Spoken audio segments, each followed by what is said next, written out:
You're listening to the Faith Breathed Hope podcast, episode number 17.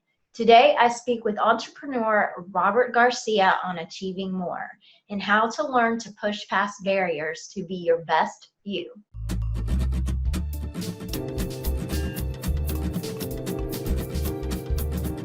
Welcome to the Faith Breathed Hope podcast, where we gain inspiration and motivation from others who share their touching stories of renewing hope and discovering purpose in any circumstance.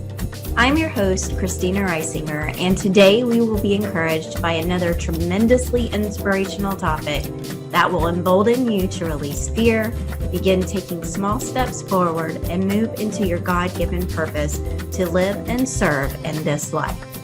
Join me for today's story.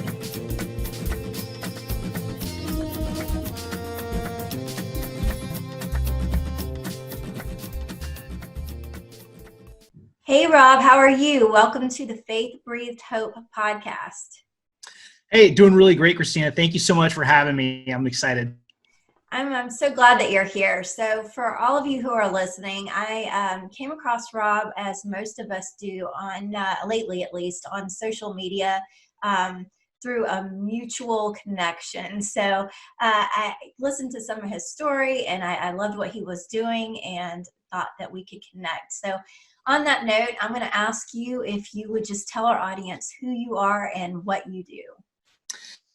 Absolutely. So I'm to start with today, I'm an Air Force Master Sergeant in the Reserves. Next month is going to be my 20 years, and I'm going to keep going. I grew up in a small town called Eureka, California. I'm an enlisted PhD, and I'm also a high school and two-time college dropout. And so none of these things make sense, which is why people love hearing my story. and you know, that's exactly what we're going to talk about today. We're going to talk about that overcomer piece, but how you're able to make more with less. So why don't you start telling everybody your story and just start at the beginning, and I'll pop in here and there and ask you questions. Yeah, absolutely. I grew up in a small logging town called Eureka, California. And at the time, I had no idea how bad my family really was, in the sense that I had the innocence of childhood, and I didn't know that, you know, over half your family shouldn't be in jail. People shouldn't be openly using drugs all the time. The police shouldn't come to your door searching, you know, with warrants. There's all these small things. And so I was raised a little rough than more people. I moved around a lot, 16 times from first grade to 11th grade. Wow. I grew up in my grandmother's hoarder house, which was filled with garbage from the floor to the ceiling, like entire bedrooms. It was just as bad as hoarders what you see on TV. Cockroaches, mice, vermin. So I had a pretty not fun childhood, and it put a lot of stuff into my head, and it really didn't help me. You know, when you grow up like that, you don't know any better. You either become a complete delinquent, or you just kind of tune out and have no real aspirations or faith in yourself. And I don't know why, but I had a pretty squared away moral compass, and I always knew to stay away from drugs because I saw what it did to my family members.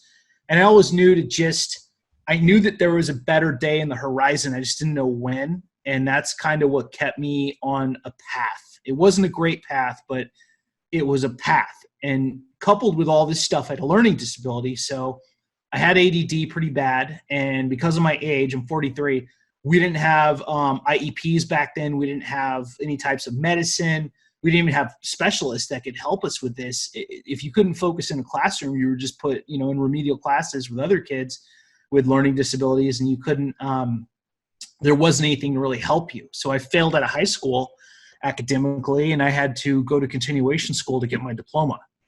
So let me stop you there, because I already have a question. So, you know, all these things that you're seeing, you say that you think that those are normal, but you're going to school, and surely you've been around other kids. If you've been into their homes and seen that they lived differently, you said you were also really squared away. Did this not do anything negatively to your self-esteem, or you have that personality that you can withstand all that? How did that look? No, my self-esteem was really bad. And, a lot of us look back on our teenage years as, fun times, and we go on dates and we had a social life and friends and all that stuff. And I didn't have any of that. All I did, honestly, I took up skateboarding in ninth grade, and I skateboarded for 30 years. And I did it because it just kept me out of trouble, and it helped me make some friends and just have some sort of an identity. But that's a great question that you asked, because I never had any real self-confidence. I never had any real aspirations to do anything. College to me was like a foreign concept. I never took my SATs.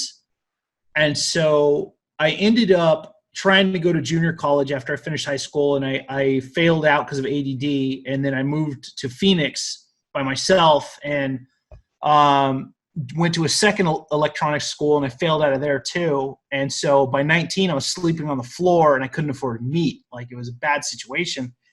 And I knew I had to do something. And so the military was the next logical choice. And so I was 21, and I enlisted in the Air Force in 1998. And it was the first time in my life I had discipline and structure.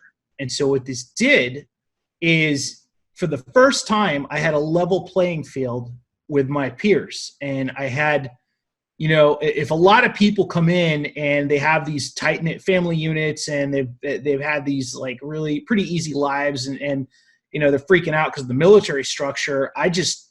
To me, it wasn't that bad, because I got to eat every day, and I could just, focus on stuff and not really worry too much about what was going to happen. And so by the time my enlistment was up, I'd finished a bachelor's, 2 associates, and a minor. And I'd also done volunteer work with Muscular Dystrophy Association and Shriners. I applied for officer school and OTS and the FBI. Both of them, I didn't make it because of my math scores. But the point is that it was the first time I started actually understanding achievement and trying to better myself. Right. So I assume that, when you're in this place where everybody around you has a lower standard, or is not teaching you a higher standard of achievement, that you're accepting of that lower standard until you are placing yourself in a position to be around others who are already achieving those things. So did that immediately put a spark in you? Was there any kind of a competitive spark in there that said, hey, I can do this and I'm going to do it better than you? Or it wasn't really competition, because the people that I was around, I was very lucky. I had a very tight-knit group in the Air Force. Some great people. I'm still friends with a lot of them today. And I was the dumb one in my Air Force courses, and I almost failed at Air Force tech school. I went to a hard tech school for the military. It was 2 schools over 9 months. And one of the guys became like recruiter of the year. Another guy went on to be like a special forces pilot. And then just a lot of high achievers. And so I didn't do well academically. But the point is that I was just trying to search for advancement and to try and find something. So my enlistment comes up, 2002. I moved to San Diego, which was my dream city. And I ended up on my friend's couch just being a tow truck driver for like 3 months. And it was good and bad. I loved hanging out with my friend, and a lot of my buddies from my hometown had actually moved down to San Diego. So we got to see each other once in a while. And I was just towing trucks like 5-6 days a week. And it was a really hard job. But I also enrolled in grad school immediately. And that was one of the looking back on my life decisions, and some of them aren't great. That was one of them that was good, because I finished my MBA in like 23 months. And so there I am at like 28 years old with an MBA. And then I got into teaching high school. It was really weird. I had the job just kind of fall into my lap in one of those serendipitous universal events. And so I was teaching high school engineering for 5 years. And so in that 5 years, I decided to enroll I took only 1 year break, and I enrolled in a doctoral program when I was 30.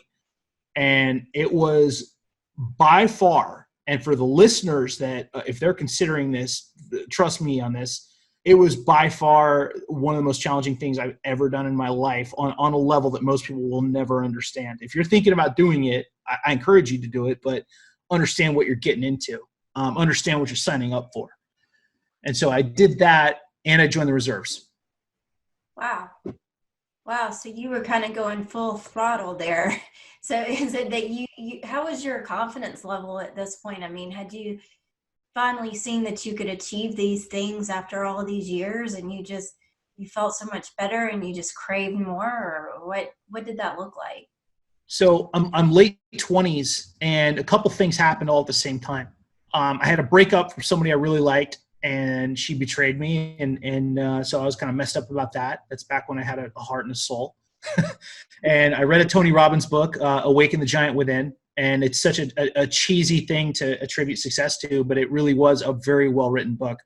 And then I started beach running to build up mental toughness. And at this point, I really started just thinking about achievement. And I'll tell you, Christina, my first year of my doctoral program, I was so over my head, and it's all a psych out game. They're pretty much trying to wash you out. And my first residency, where I had to go out of town and meet all the other doctoral students, I was way different. A lot of them came from corporate. They were all like very polished. They had families, pedigrees, all this stuff. I was a complete dirtbag. Still couldn't focus, but I had more focus, but not as much as I needed. And I really didn't feel like I fit in with any of these people. They all had like amazing lives. And I was kind of like, I hope I can afford the lunch buffet tomorrow. But I learned a valuable lesson because in that first residency, because the instructor had us all do one paper on the first night, and every person he gave a D or an F to. And it broke a lot of people, and there were a lot of people that had never failed before. And one woman I remember that was way smarter than I was and very polished and very professional, she quit the program right there. And she never came back. And I remember looking at her and thinking, wow, if she gives up, and she's brilliant and she's a little older than me, so more mature and smarter, what chance do I have? And I realized a very important concept, that persistence will beat out intelligence any day of the week. And so that's how I made it. And so 6.5 years later, I got my PhD in education, my doctorate, and I realized that it was because I never, ever entertained the thought of quitting. And even if I had to do it a little longer than most people, I never, ever thought, okay, I'm done. I never was going to give up ever. I never was going to say I was almost a doctor. And the program I was in has a 50% dropout rate, so I'm proud that I was able to stick it out. And I had certain advantages other people didn't. I don't have a family, I don't have kids, I've never been married, and that helps a lot time-wise, because I can be selfish in my time, and I can, if I need to, I can devote 3 weekends to finishing a doctoral proposal. Mm-hmm. So that helped a lot. God bless you if you do it with a family. It's an amazing sacrifice, but you'll come out ahead. And so by 37, I'd finished my PhD, and I was pretty young during the last couple of residencies. There were people in their 50s and 60s, and it was an interesting feeling. But I got that done. I did tech writing for a while, and I taught college for a little bit, and then I just went into entrepreneurship full time. You said that you went in there and other people were polished, and I'm guessing you felt a little bit out of place. And I think it's interesting that so many of us, we go into a situation where we are surrounded by other people, and a lot of times, we're taught not to judge, but that's the first thing that we do. So like, even if it's just in our own minds. And so we stop and we look at somebody who may be dressed a little different or look more composed, and we think, oh, they must have everything going on. And, in their minds, they're probably looking at somebody else thinking, oh no, I'm not as good, so there's that huge intimidation factor there, but we're all just people. And like, I love the fact that you said perseverance is gonna, over or outweigh intelligence at any time, because that is the one thing that we work on with our own kids. I'm one of those people that has 3 little kids, and we really have to teach that, because it's very easy for them to want to quit and think that they're not good at things. And then sometimes it comes to that battle with whether it's stubbornness or perseverance. But either way, I think it's a very good quality to have. So I think that's quite amazing that you had gone through all of this and pushed through. And I know that you worked on the mindset piece. So that's a huge, huge part of it. And then you said you're working on the body piece where you were running, right? And so, I feel like you have to work on the mind, body, and soul, so that, you put all those things together in order to really work to moving forward. What all did you do other than, running?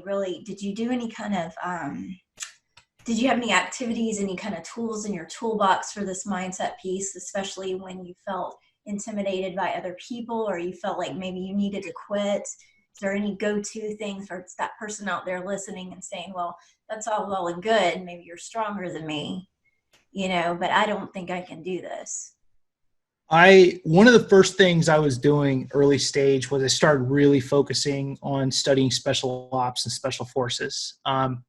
I'm not one of those fanboys that's like, oh, I could have been a Navy SEAL, I could have made it to BUDS training or anything like that. I know I'm conventional Air Force, and I'm proud of that, but I never want to be associated with the stereotypes behind conventional Air Force. So at the time, I love the Air Force. Don't get me wrong; it's my branch of service, but we have a reputation for not being the most athletic service there is. And so I was doing 8-mile beach runs at like 4:30 in the morning. I was listening to interviews by Green Berets, Rangers, Delta, just all these people, and just starting to realize the similarities in the mindset of what helps them to get through when things get tough. As far as tools in the toolbox, I was just lifting weights a lot. I did a 16-mile beach run once just to see if I could do it when I was probably 29 or 30. And it was one of the hardest things I ever did. And ultimately, I was just reading a lot. And one of the first early stage things I did, I printed out the Ranger Creed and I put it on my wall so I could see it every time I was writing papers. And I just needed to realize that our successes start off internally. They start off mentally. And if we have to accept it, we have to, whatever we're trying to do, how hard it is, we have to realize that it's a possibility. So whether it's making $20,000 in a month, whether it's finishing a graduate degree, whether it's raising a kid with good morals and values, whether it's having an amazing marriage, whatever it is, you have to accept possibility, and you have to push yourself past what you think. There's all the gurus out there will tell you mindset's everything, which is, great fortune cookie advice, but there is a lot of truth to it. It has to start internally. You have to finish the work internally before you can do actions externally. That's what I've found. Definitely. And, it's so easy when people grow up and, they have a mindset, they're excited to do things, and they have other people that are in their arena, their so-called support system, and they say, well, no, maybe you shouldn't do that, or I don't think you can do that. And then they start believing that they cannot do that. And I know there's somebody out there right now that wants to do something, but is struggling with that belief, because so many of us have been there. And, even if you have that conviction that you want to do something, and things creep up, and so you all of a sudden start to doubt, and you really have to be in that mindset, that place where you can continue to move forward, and you say, hey, you know what, this is where I'm going to be, and it may change along the way, but I'm going to keep moving towards that goal. So I think that that's a wonderful, wonderful message. So if somebody is out there right now and they really are standing there and they're saying, man, I just don't know, the main thing that you would share with them is say, work on the mindset first. Is that? Yeah, I honestly believe that all of us, any person is operating about 30%, 50% under what they could really achieve. Mm-hmm. And it has to do with belief and your faith in yourself, whether it's religious faith, whether it's just faith in your own abilities, whatever. But most people, it's easy to make excuses. It's easy to self-doubt yourself. I mean, for so many of my projects in entrepreneurship, I've caught criticism. I've had millionaires tell me not to do stuff. And I just keep pushing forward, and I keep doing it a lot of times my own way because that's all I've ever known. And so if a listener is out there and they're thinking, wow, Rob is talking to me right now, I am. And I want you to understand, mysterious listener, that whatever you want to do, you need to assign value to it. And you need to think about, is this important enough to pursue and put all my effort and all my energy towards it? And who will it help? And once you've asked those questions, you're going to be very motivated to get it done. Your body and mind are going to work subconsciously to help you finish. Mm-hmm. Yeah. And helping other people is really what it's all about. Once you get into that place where you understand that you can help people with whatever it is that you have to offer. We've all been given gifts. And when we start, rising to the occasion and working in those gifts, then not only do we help ourselves by being successful, but we, learn to help other people. And when we're helping other people, that in turn comes back and it helps us too. It's very cyclical, and it becomes more natural. So I really think that this is amazing that you are working on telling other people this about moving forward, and just the fact that you can go to some great place of success from very little. It doesn't matter where you're born or what lot you've been given. What matters is strengthening your mind and learning to push through things. And I actually am a runner as well. And my husband always tells me, he's like, you can go so much further than you think you can. And I like to relate that to the mindset piece of achieving anything, because it's so true. Like when you're running, maybe you ran 5 miles and you're already tired and your muscles feel heavy and you're sore and you want to walk, but then you've got 2 more miles, you've got at least probably 3 or 4 miles in you. You can definitely go through those 2 miles. You just don't think you can. So, but, and one of the things he also said is that there's been so many people that have quit when the finish line is just around the corner. Yeah. So. Yeah, it's true. And I'm the opposite type of runner that you are, because I'm a big guy. I'm like 6 foot, 235. And so I kind of plod along. I run very slowly, but I can run for 40 minutes to an hour slow. I'm like an endurance runner. So I just have my Camelback and I'm just out there. But you learn a lot about yourself running, in the sense of mental toughness, mental barriers, and what you're going to do to keep going. Because ultimately what happens, at least with me when I run, the first 10 to 15 minutes is straight up my body telling me, why are you doing this? This is awful. And then after a while, you get a little more used to it in the middle part of the run. And then the endorphins, if you're running long enough, the endorphins kick in and you're fine, like 75% through. And so it's a series. And the wonderful thing is, though, on run days, I have the most amazing creative thoughts and the highest levels of intelligence ever from running. And I feel amazing. I take cold showers every single day. And I do these things, just this stuff that help to invigorate my body and my mind. And so running has always been a good part of it. I would have to agree 100%. I love to run as well. Rob, do you have any advice that you would like to share for anybody who is just in that place where they are just stuck and don't think that they can achieve anymore? They want to persevere, they want to keep going, but they just feel like they're done. They feel like they just don't have that strength to move forward. I would encourage them to find a place where they can really reflect on stuff. And for some of us, it's the beach. For some of us, it's the park. It's being around animals. It might be talking to a relative.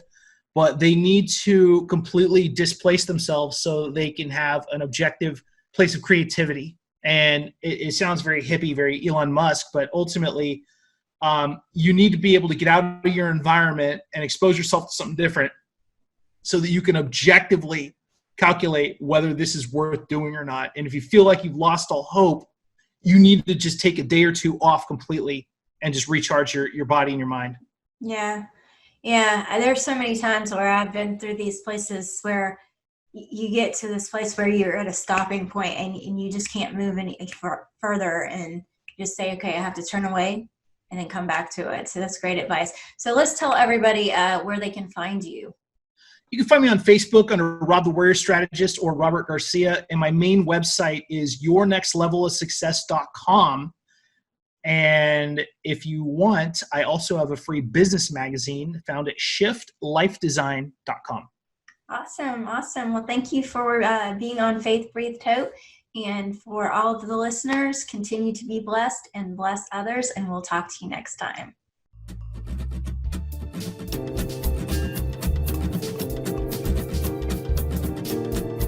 And I want to thank you for joining us on Faith Breathed Hope, where you gain inspiration and motivation to renew hope and discover purpose in any circumstance. Please like and share this podcast and give us a review on iTunes. Be blessed.